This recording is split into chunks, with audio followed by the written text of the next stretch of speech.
concernant le label Flamme Verte, malheureusement, aujourd'hui, il y a un test tout récent là, qui démontre que pour les poêles à granules, sur 10 poêles qui portent le label Flamme Verte, il y en a 9 qui ne le méritent pas. Donc je ne sais pas si, vous avez parlé de changement de pratiques au niveau des laboratoires, tout ça.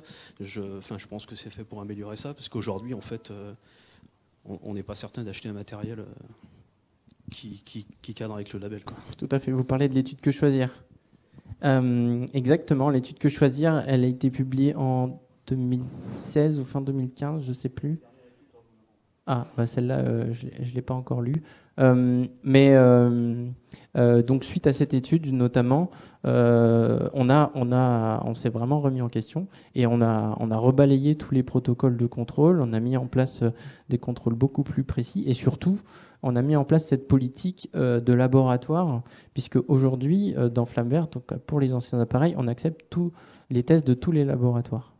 On demande juste qu'il y en ait au moins un qui soit fait sur un appareil Flamme Verte pour leur commencer à initier la démarche qu'il faudrait, parce qu'au 1er janvier 2018, on n'accepte plus que des rapports d'essai issus de ces 12-là. Ces 12-là qui ont déjà fait des études comparatives donc en 2016 et qui ont montré qu'ils avaient des résultats relativement cohérents. Il y avait quelques écarts encore, donc il y a des choses à corriger. Mais rien que là, sur des 12 qu'on a audités, on a quand même des écarts sur certaines valeurs. Donc imaginez sur l'ensemble de tous les labos européens, ce n'est pas forcément une question de... Le produit, il a telle performance, c'est comment est-ce qu'on mesure ces performances. Si on les mesure avec des protocoles différents, on ne va pas avoir des résultats similaires. Et c'est vrai que ce n'est pas évident à faire passer comme message. C'est pour ça que du coup, on a mis en place tout ce système d'essayer de recadrer les labos aussi plus pour qu'on ait des résultats similaires, quoi. Mais ouais, vous avez raison. Bonsoir. Je voudrais rajouter aussi un élément qui est important pour la qualité de l'air au niveau des appareils de combustion bois. C'est vrai que vous avez parlé de la qualité des rendements des appareils avec Flamme Verte. Vous avez parlé du bois, du combustible, qui soit sec. Mais je pense qu'il y a aussi un autre élément qui est important et qui est un petit peu omis en général, c'est le dimensionnement du conduit de fumée. Et c'est vrai qu'un conduit de fumée mal dimensionné peut avoir des effets néfastes pour l'écologie. Par exemple, ça peut avoir un effet de refoulement dans l'appareil ou un excès de tirage et donc du coup un problème de rendement de l'appareil. Donc voilà, je voulais en parler. Non, mais c'est pas vraiment une question, c'est bien compris, c'est une remarque, c'est un point de vigilance qu'il faut avoir. La question, c'est pas comment on dimensionne un conduit de fumée, c'est pas le lieu pour en parler. Il y a des formations très, très bien faites par la Confédération des ramoneurs ou les de Chartreuse aussi. Enfin, il y a plusieurs organismes qui font des formations, je vais pas les citer là, sinon je vais vexer ceux que je n'aurais pas cités. Mais du coup, effectivement, on a une plaquette. À chaque fois, je reviens sur des plaquettes, je suis désolé. Mais sur l'entretien, c'est plus pour le particulier, sur la maintenance de votre appareil. Et dedans, il y a le fait qu'il faut faire ramoner 2 fois par an, que c'est réglementaire. Et que notamment, je ne sais pas d'où on tient cette stat, mais en tout cas, on disait que 1 millimètre de dépôt sur l'ensemble du conduit de fumée, c'est 10% de rendement en moins. Donc, c'est pas négligeable au bout d'un moment. Voilà. Alors, sur le dimensionnement des conduits de fumée, de tubage, il y a un DTU, 24.1, qui vient d'être justement refait entièrement, qui devrait sortir prochainement, qui donne de légères évolutions sur les conduits de fumée, et justement par rapport à tous ces nouveaux appareils, et notamment les poêles à granules. Donc le DTU fait réglementairement office pour tout ce qui est installation.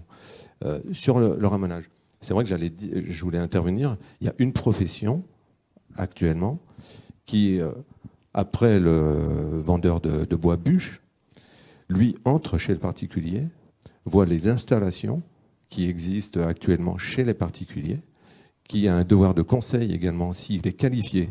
Alors je voudrais revenir, il faudrait bien que vous spécifiez également que le ramonage doit être fait par une entreprise qualifiée, Qualibat, pour que réellement il n'y ait pas de souci, que ce ramoneur soit qualifié, donc ait eu une formation réelle Il existe des formations qui durent une semaine, mais pour nous, ce n'est pas une formation qui atteste que cette personne peut assumer le rôle du ramenage. Mais par rapport à M. Virmont de la métropole, nous intervenons sur tous les foyers ouverts et nous voyons un petit peu les aberrations qui existent actuellement, aussi bien dans des immeubles que chez les particuliers, au niveau de l'utilisation. Et quand on voit également ce qui se brûle dans ces foyers, où ce sont de véritables poubelles, là, il y a un gros effort à faire. Et que le ramoneur a ce devoir de conseil, et grâce à toutes vos études, on est à même de pouvoir réveiller un petit peu les particuliers sur leurs responsabilités par rapport à la pollution. Alors c'est vrai que sur les 24% de pollution due au chauffage bois, c'est quand même minime. Mais c'est vrai qu'il y a un gros effort à faire et que les entreprises de ramenage qualifiées peuvent apporter une aide immense sur le renouvellement de toutes ces installations. Donc il ne faudrait pas les oublier, parce que des fois on nous prend un petit peu comme des rigolos, des charlots, mais il y a des entreprises qui sont qualifiées et qui peuvent apporter justement tous les renseignements à Métropole ou aux particuliers pour changer un petit peu ce fonctionnement du bois bûche. D'ailleurs, on a vu l'impact des bonnes pratiques un peu sur les émissions ou sur les rendements, et c'est vrai que les ramoneurs, ils ont un peu ce devoir de conseiller sur les bonnes pratiques d'usage. On discutait justement sur les 2 ramonages par an. L'entreprise qualifiée voit très bien s'il y a l'utilité de faire 2 ramonages par an. Monsieur a une installation, il doit faire 10 ou 20 feux par an. Un ramonage par an est suffisant.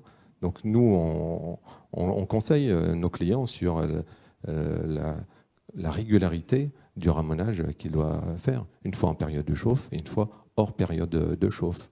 Mais une bonne entreprise, une bonne entreprise qualifiée ramonage, la clientèle, on sait la fidéliser grâce à tous ces renseignements-là. Bonsoir encore. Est-ce que vous avez un chiffre, enfin je pose une question de candide, hein, mais quand on fait un ramonage, donc il y a des particules qui tombent, enfin il y a des morceaux qui tombent de suie et tout ça, pour savoir si votre installation est performante ou pas, à la fin du ramonage, combien il doit y avoir au fond du collecteur pour savoir si vous êtes mauvais ou bon. Est-ce que ça existe, ça, ou pas? C'est vraiment une question de candide. Je vais laisser répondre les ramoneurs. Justement, dans cette formation, aussi bien la Confédération des ramoneurs savoyards, maintenant chartreuse, donc on a justement tout type de suie, hein. La suie cristalline, la suie brillante, le goudron, les calcins.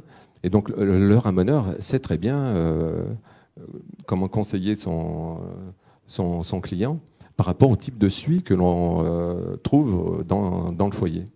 Donc on peut même parfois savoir l'essence de bois qui a été brûlée. Mais ça, je vous dis, ça dépend que de la qualification du ramoneur et de son devoir de conseil. Donc normalement, lorsque le ramoneur est passé, il ne doit plus rester aucun brin de suie sur le conduit, hein.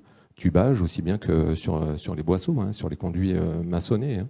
Donc on a maintenant des appareils très performants, mécaniques, hein, qui existent pour rendre un conduit impeccable à la fin de notre opération. Le métier de ramoneur a énormément évolué. Il faut le prendre au sérieux maintenant. Et justement, on a changé le nom de fumisterie. Vous voyez, ça fait rigoler tout le monde. Donc maintenant, on s'appelle génie aérolique et ramonage. Parce qu'à chaque fois qu'on intervenait en entreprise de fumisterie, eh ben voilà, c'est la grande rigolade. Dernière question. Oui, bonjour. Je voulais rebondir là, sur la question du dimensionnement, mais plus général sur le dimensionnement de la puissance de l'appareil qui va jouer du coup fortement sur le rendement et les risques de surdimensionner et du coup de dégrader complètement le rendement. Donc avec un appareil qui tourne au ralenti et qui fume beaucoup plus que ce qu'il devrait. Et ça, derrière, c'est aussi la question de l'évaluation de la performance globale de la maison. et du dimensionnement de la puissance de l'appareil en fonction des déperditions du logement. Donc c'est une question qui est quand même beaucoup plus large que juste l'appareil qu'on suppose bien adapté à son logement. Il y a un vrai travail d'expertise à l'amont de bien adapter l'appareil au logement. Et puis en même temps, d'être capable d'estimer aussi la quantité de combustible qui va être utilisée par l'utilisateur. En tout cas, quand c'est un renouvellement vers un appareil plus performant, d'estimer un peu mieux les volumes à commander de combustible pour l'année d'après.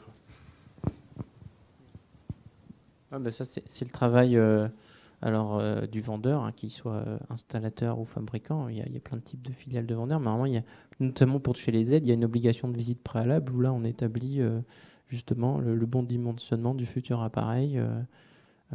C'est censé être fait correctement. Mais est-ce que c'est toujours le cas? Ça, je ne peux pas le garantir.